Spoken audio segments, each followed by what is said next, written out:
Continuamos en la luna, seguimos hasta la medianoche en este espacio que trata, como siempre decimos, de recuperar el diálogo, el valor de la palabra por sobre todas las cosas. Y lo que viene es un lindo desafío porque es conversar de la conversación, entre otros grandes temas, con una gran profesional, con una persona a la que yo, digamos, no me cruzo tan de seguido, la cruzo por otras señales y en tantos medios, y uno cada vez que la escucha, en realidad que los escucha, porque hay que decir que detrás de cámara hay alguien, porque van juntos a todos lados, pero hay alguien que también dijo, no, esta vez primero las damas. Digo, una persona que con muchos conceptos y sobre muchos temas nos puede ayudar a ubicarnos en varios aspectos. La gran mayoría están relacionados con esto, y por lo menos en esta noche, relacionados con esto que decíamos y que es la premisa de este programa, conversar, hablar. Voy a conversar con... A ver, Marta Chimés, ¿es lunática o terrenal? ¿Cómo estás, Martita? Gracias por el tiempo. Hola, amigo querido. ¿Cómo andás vos? Yo quiero decirle a la audiencia que siento una profunda admiración por este niño, porque para mí sigue siendo un niño, al que he visto crecer pasito a paso y que me produce una admiración tremenda ver la forma en que se fue colocando en el lugar que está y que está muy bien que así sea. Me da mucho placer y no quiero dejar de decirlo.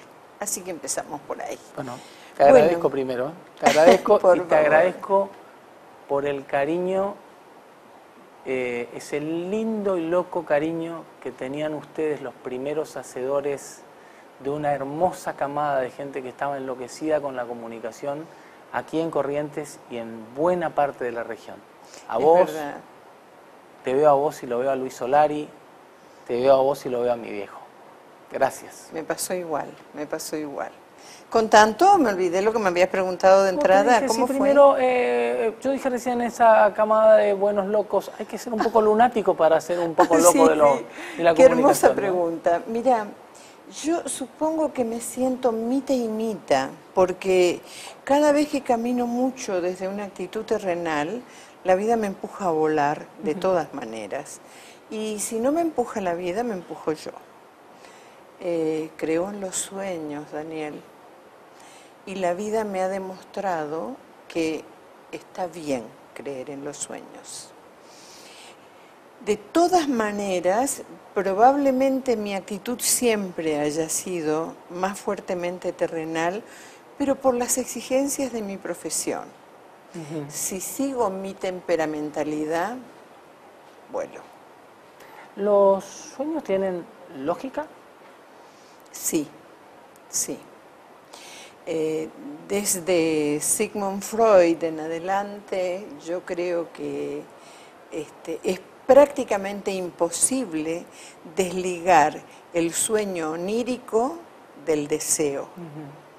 Y hago una aclaración. Cuando hablo de sueño onírico, hablo de lo que soñamos en el sueño. Pero esto no está para nada despegado, este sueño onírico, de los deseos que el inconsciente guarda, y el deseo es el gran motor de la vida, es el lugar a donde soñamos con todas las cosas que nos gustaría concretar en la realidad, de modo que es un estado permanente de verdad, y que lo triste es perderlo. Ahora, Marta, deseo no es ambición. No, hijo, no. Claro que no, no. La ambición es una actitud competitiva que tiene que ver con la inseguridad, básicamente. Cuando yo ambiciono algo, lo que estoy tratando es de completarme. Y si estoy tratando de completarme es porque me cuesta creer en mí. Y eso no tiene nada que ver con lo que nosotros estamos conversando. Casi te diría que la ambición es como una miseria dentro del código de valores de un ser humano. Nada que ver con esa actitud que tiene que ver con el vuelo, el desear el crecer, el animarse a tomar todo lo que el entorno te da y te permite para convertirlo en cosas fértiles siempre, que eso es lo más hermoso que nos puede pasar en la vida. Yo te preguntaba si no es ambición porque me parece que sí hay mucha gente que confunde esto, ¿no? Que cree que el objetivo en la vida es alcanzar un poco esos sueños, y esos sueños, hasta que no se materialicen en el más amplio sentido de la palabra, o quizás en el más rígido, esto de materializarlo, la vida no carece de sentido. Muy interesante lo que me decís, porque en realidad este sería como el eje del tema de la conversación. En nuestra cultura, los occidentales hemos ido perdiendo la conversación, porque la conversación indica que yo te tengo que escuchar atentamente, tengo que reflexionar sobre lo que recibo de vos y luego hacerte una devolución. Y nosotros estamos más acostumbrados que a conversar, a contestar. Y la contestación es una reacción refleja. Entonces te priva totalmente de entrar en ese lugar tan maravilloso que es el lugar del ida y vuelta, del enriquecimiento, de la sensación de que el otro te nutre y que vos además le podés proponer cosas. Ese conversar no es simplemente contestar. Y de alguna manera la ambición pasa por el mismo lugar. La ambición es un acto reflejo de poseer.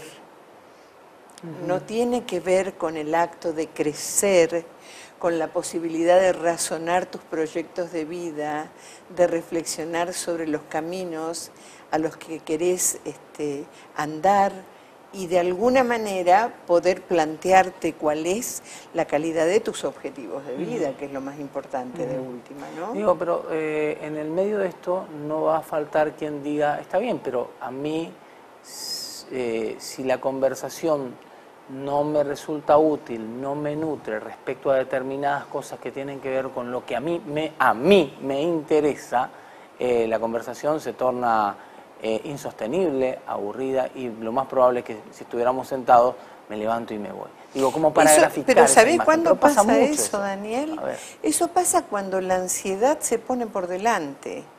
Cuando mi escucha está intoxicada de ansiedad, nunca me puedo dar tiempo para ver si lo que el otro me está ofreciendo en su palabra o desde su reflexión tiene o no tiene realmente interés. Porque en general la conversación es un acto que tiene un ida y vuelta, que va adquiriendo un ritmo que es como la composición de una melodía. Tiene un tiempo de desarrollo y tiene una capacidad para que vos encuentres el núcleo de esto y entonces sientas qué lindo que es enriquecerse permitiendo que la escucha de uno reciba la reflexión del otro, la piense y luego haga su devolución. Me quedo con la palabra permitirse. ¿Hay mucho de eso que nos está faltando a la hora de encontrarnos o intentar encontrarnos? Supongo que sí. Creo que tenés mucha razón, porque en realidad el permitirse está directamente relacionado con el concepto de la cultura. Es decir, la cultura es la que te da permisos o te somete a los prejuicios o a los mitos sobre los cuales se estructura la comunicación. Y en esto de contestar, en esto de llevar la ansiedad por delante, en esto de vivir apurado, que es un poco una característica siglo XXI, siglo XX también.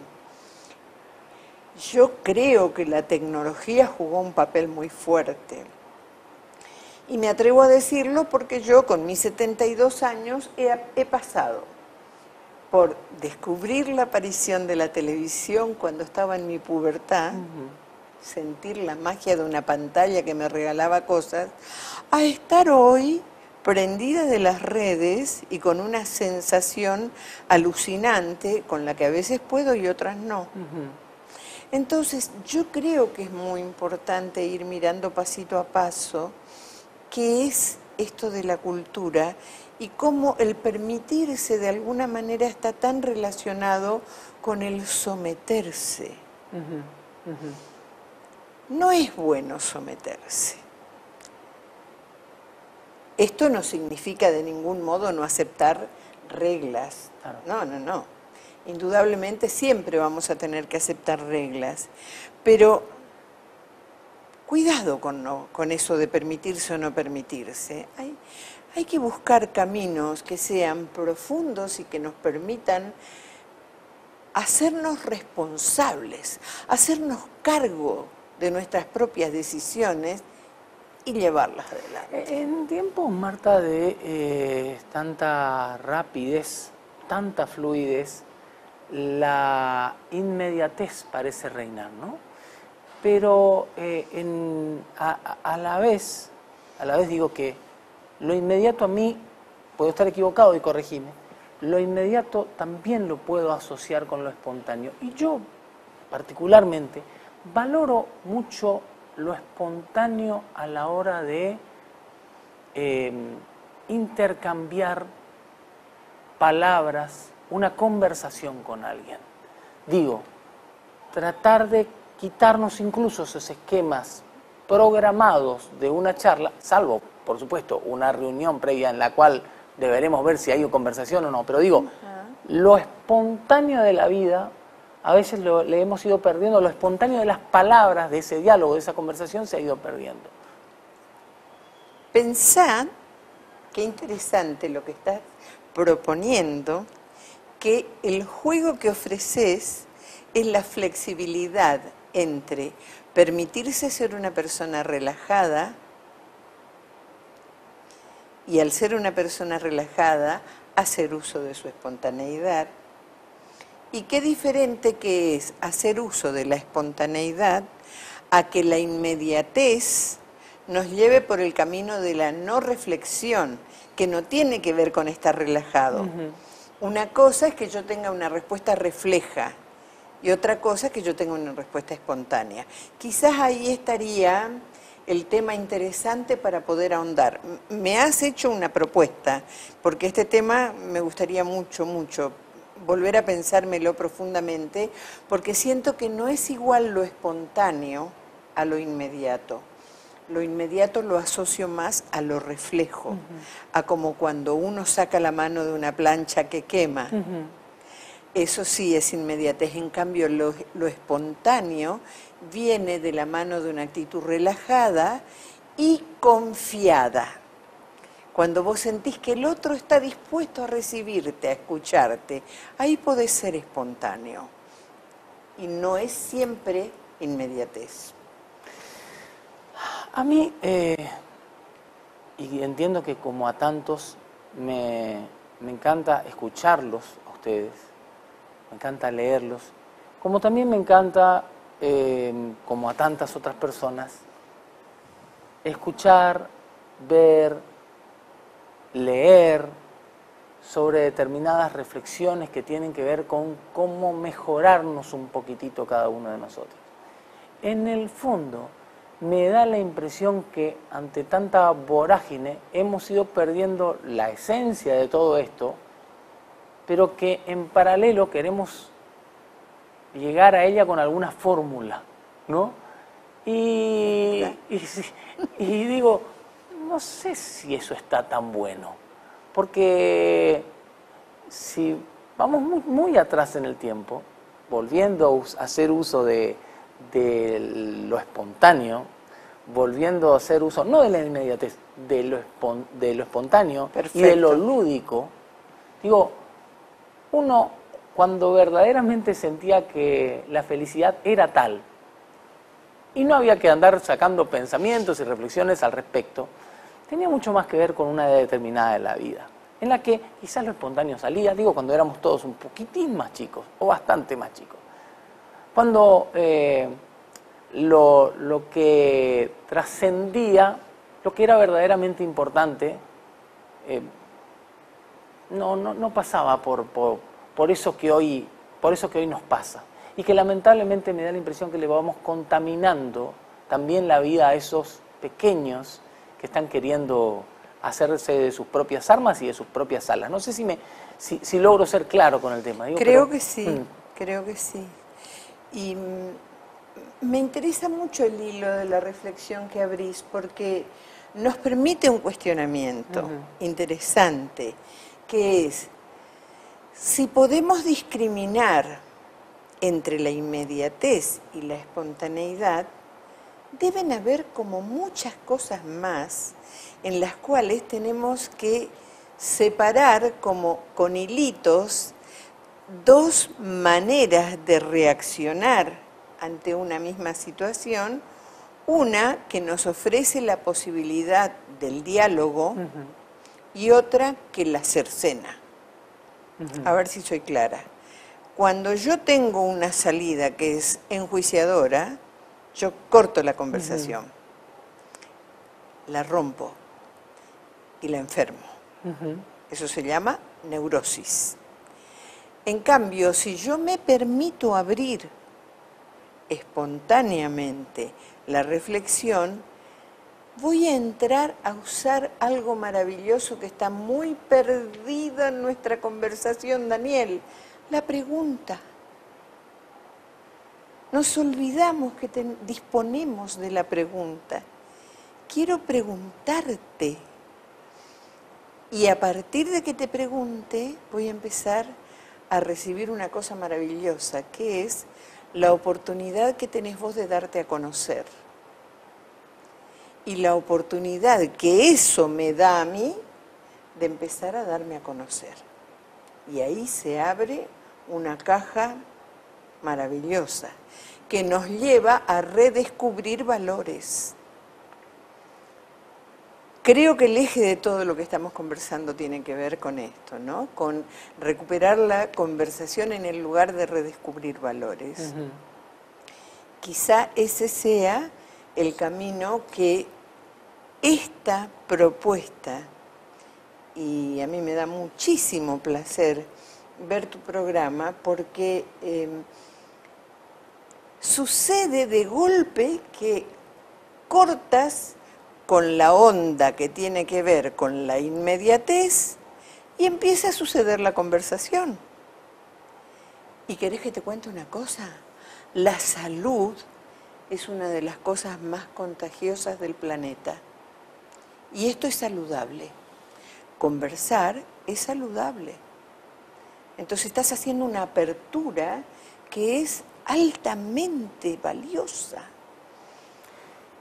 ¿Qué pasa con las imposiciones en el medio de todo esto, aun cuando aparecen? Porque está muy bueno que vos digas, nos olvidamos de la pregunta, pero hay gente que puede preguntar esperando, buscando reorientar, de alguna manera persuadir a la respuesta hacia un lugar determinado, que en el fondo es ni más ni menos que terminar imponiendo. Digo, hoy en tiempos en que tanto se ha hablado de que están de un lado y del otro, que estamos divididos por, que hay que volver a... Pero el que hace algún pequeño esfuerzo por volver, en el fondo está queriendo, insisto, no nos quedemos en un solo escenario, en la mayoría de... Te entiendo perfectamente. Quiere tratar de imponer alguna determinada idea. Creo que es muy importante pensar qué distancia hay entre la imposición y la proposición. El imponer o el proponer. ¿Y dónde queda la pregunta? La pregunta es un recurso, es un instrumento que lo puedo usar para imponer o lo puedo usar para proponer. La decisión de llevar adelante la construcción de una conversación o la construcción de una situación de comunicación no puede suceder si partimos de la imposición y si partimos de un uso desmedido o descontrolado de la pregunta, porque lo estamos usando como estrategia de imposición. Eso es nazi.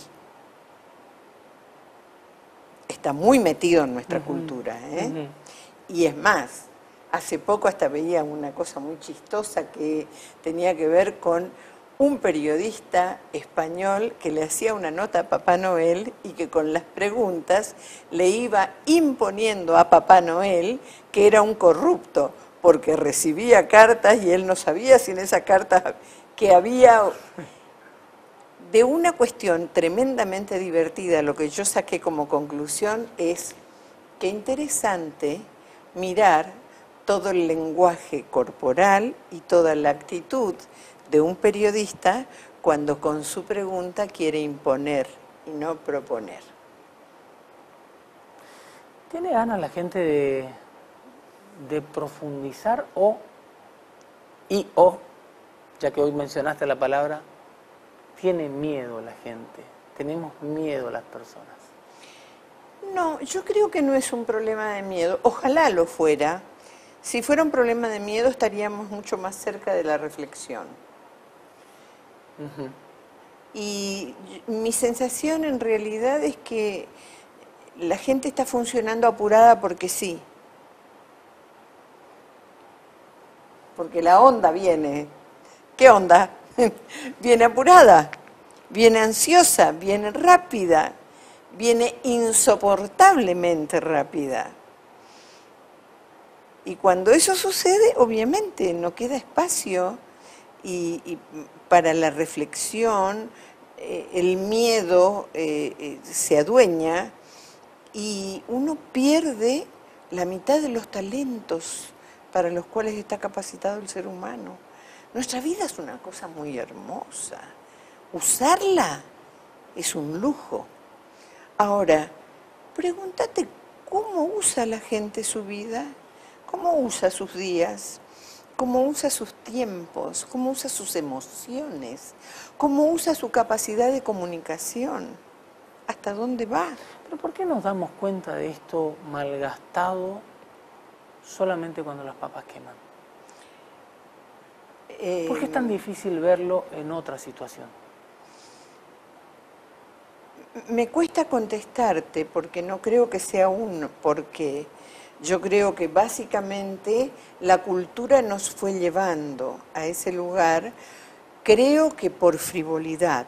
O sea, la frivolidad es un fenómeno que está como muy cerca de todos nosotros como alternativa. Entonces, si vos mirás una película sobre la dinastía británica, te vas a encontrar en los modales con actitudes que decís, pero ¿por qué todo el mundo repite lo mismo y hace exactamente lo mismo? Y si les preguntás, probablemente no sepan contestarte. Y yo te diría que seguimos en lo mismo. Cambiamos de gestos, pero seguimos en lo mismo. O sea, no estamos instalados en el cuestionamiento. No estamos instalados en la propuesta, porque si nosotros entramos a funcionar con un lindo nivel de cuestionamiento, lindo quiero decir enriquecedor, intenso, desde ahí caemos en la propuesta y nos convertimos en personas útiles, en personas enriquecedoras. La propuesta es como el origen, la sal y la pimienta, el aderezo del cómo vivir la vida. ¿No nos convertimos, Marta, también un poco en eso cuando dejamos de tener solamente una mirada crítica? Porque hoy hablábamos porque decías vos, porque viene así la onda, y yo lo comparto perfectamente. Y el que se para en la vereda de enfrente, lo mira desde afuera y dice, mira lo que están haciendo. Y hay una crítica permanente, o sea, no está tranquilo ni feliz el que sigue la onda, pero tampoco está el que solamente se queda como observador diciendo esto no puede ser. Pregunto si uno no libera un poco todo cuando deja que las cosas pasen y que cada uno vaya para donde tenga que ir y como tenga que ir. Yo creería, tómame con pinzas, creería que existen devoluciones para tu pregunta que tendrían que ir por franjas de edad.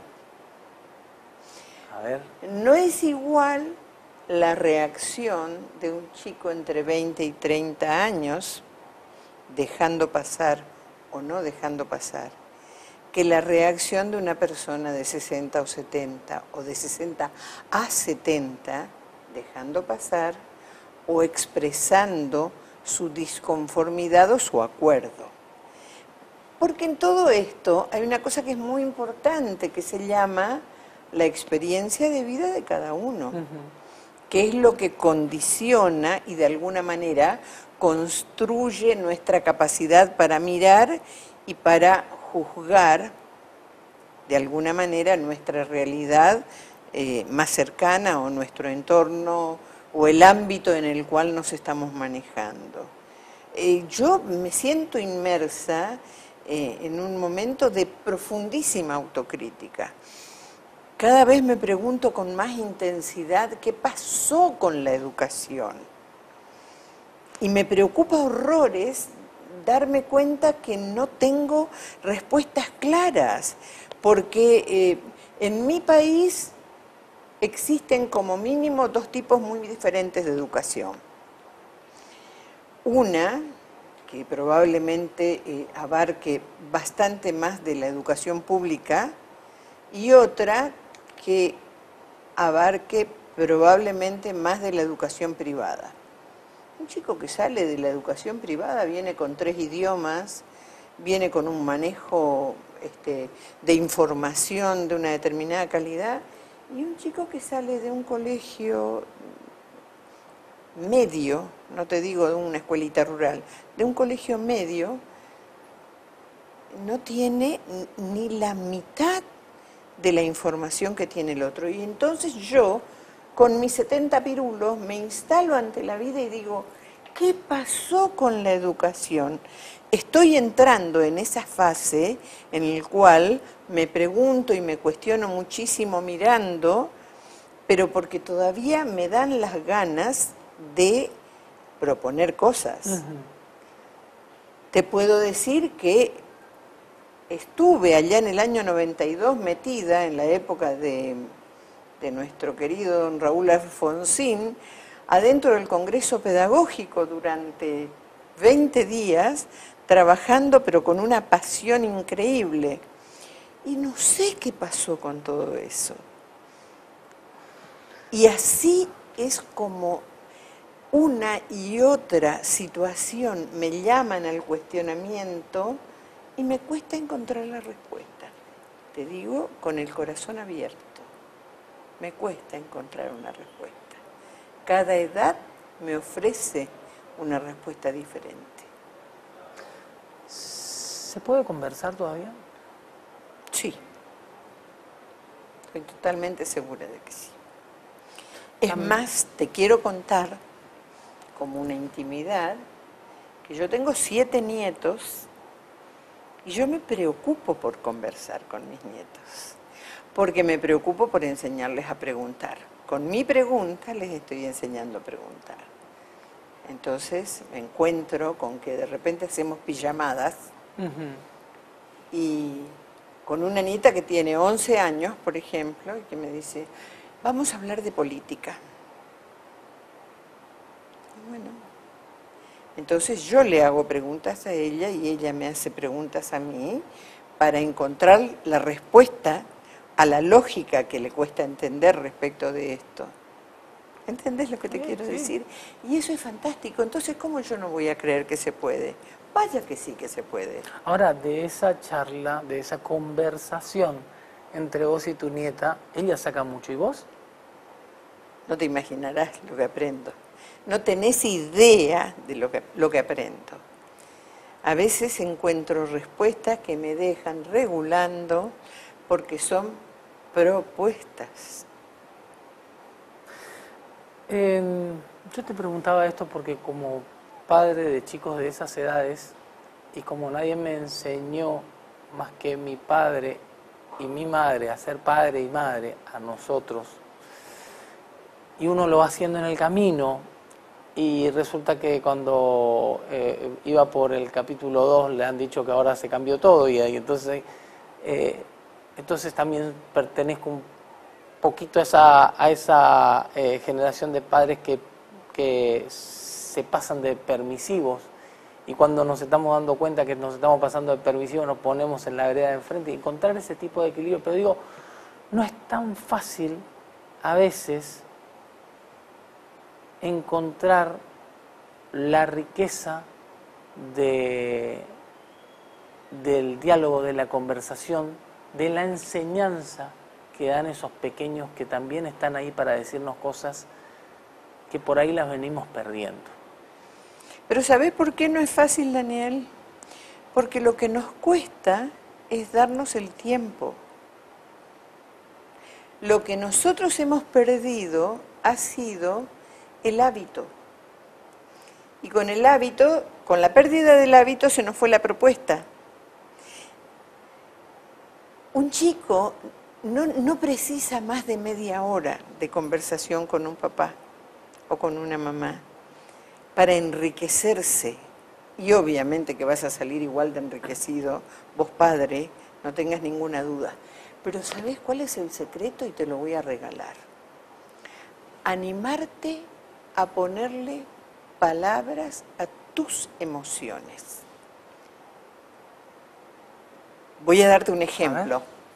Mi hija más chica armando su viaje a Bariloche y yo muy angustiada por la infinita cantidad de cosas que pasan, termino diciéndole, Lu, a mí me angustia mucho que te vayas. Yo tengo mucho miedo y necesito que vos lo sepas. Y quiero que me ayudes, quiero que veas cómo me podés ayudar. Todo esto llorando, además. Y yo conseguí una cosa maravillosa en una chica de 16, 17 años, que es que se preocupara todos los días por llamarme y decirme, mamá, estate tranquila que estoy bien. Y que entonces, esos 14 horrorosos días de tenerla a 3.000 kilómetros, de golpe encontraban el alivio maravilloso de la actitud de ella haciéndose cargo de mi miedo. Pero si yo no se lo cuento, no pasa nada. Y es igualito cuando salen a la noche. Animarse a decirles, tengo mucho miedo de que tomes alcohol. Me angustia mucho pensar que te podés ir de mambo y llevarte puesta alguna situación que te haga daño. Quédate tranquilo. Es decir, la devolución de un hijo es muy especial porque la conexión amorosa no se pierde. Lo que pasa es que nosotros nutrimos esa conexión con autoritarismo solamente. Nos creemos que todo es bajar reglas. Fue lo que nos enseñaron. Pero si de golpe nos instalamos en ponerle palabras a nuestras vivencias y hacerle a nuestros hijos partícipes de ese lugarcito tremendamente fuerte que es el cuerpo emocional de nosotros los padres, cambia la historia. La próxima vez conversamos más de nietos y de hijos, pero mucho más de cositas que nos pasan de manera cotidiana. Hoy quería conversar con vos de conversación. ¡Qué lindo! Me hiciste muy feliz, Daniel. Te vuelvo a felicitar por el trabajo que estás haciendo. Es maravilloso. A mí me devuelve una respuesta sobre mi pregunta, que es ¿qué nos pasa con la educación? De golpe esto que estás haciendo es muy educativo. Gracias por la noche. Para mí también, gracias. Y un beso al cielo, porque a tu padre lo tengo en un lugar muy especial. Gracias de nuevo, que tengas una excelente noche. Para vos también. Igual a ustedes, gracias por acompañarnos. Que tengan la mejor de las noches. Dios mediante volvemos a encontrarnos prontito en este mismo canal a las 11 de la noche. Nos vemos todos, nos quedamos todos viendo la luna.